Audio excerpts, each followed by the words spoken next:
The very first part of our training, let your why fly.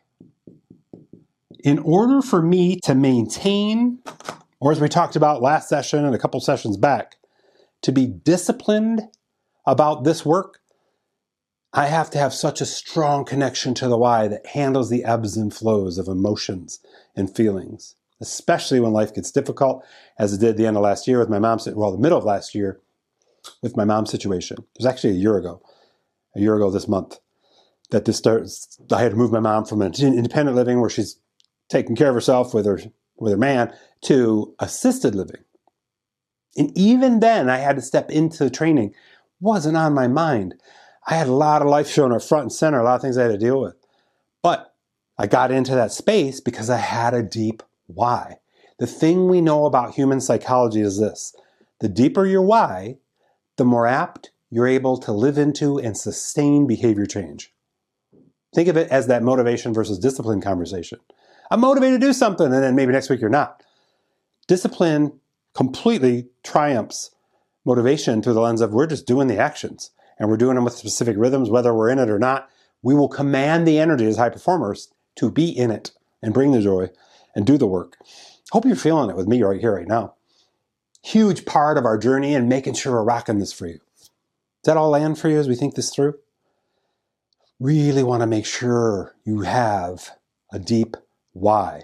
You're very clear on your outcomes, their outcomes, meaning your customers' outcomes, depending on how that looks. Could be business to business. So it could be you're helping another business grow, your business helps other businesses, or business to consumer, where you're helping individuals improve the quality of their life somehow, and the world. So when we break that down, and we talked about this last session, when you dig deep in your why, you're clear about the culture you want to create. You're clear about the values you bring into the conversation and live every day. You're clear about the trainings you want to deliver and the amount of articulation and depth, clarity you're bringing to the people you're honored to work with that have bought from you. I'm looking at you, Mastery Community members. That's the piece. We're really clear about that. And we own it. We get into what I call the sensorial articulation of your why. You go deep. You can journal it. You can vision board it. You can do a combination thereof. But you spend time, energy, and effort going deep on defining your why and being clear about the outcomes. Another way of putting that is the ambitions that your customers have. So being clear about their outcomes, their things that you're going to teach them that will help them improve the quality of life through the lens of your expertise. Cool? I love this fact. So think of my ambition lines. Health, wealth, and happiness, it's baked right in the title, is to improve the quality of your life through those three realms. That's our first training that we do second Saturday of every month. Business, internet, and AI mastery. Very clear ambition line. I want to help you master it. But why? So the ambition line for health, wealth, and happiness is to improve the quality of your life and those around you. The ambition for business, internet, AI mastery is to improve the quality of your business and grow it purposefully, passionately, positively, productively, and profitably. Does that all land? And I will go to town and tell you deeply why it's important to me. I was not able to do this until I was forced to do this by Brendan Richard, our master coach, in 2017. I started a monthly program, but I wasn't deep about his why, and it fizzled.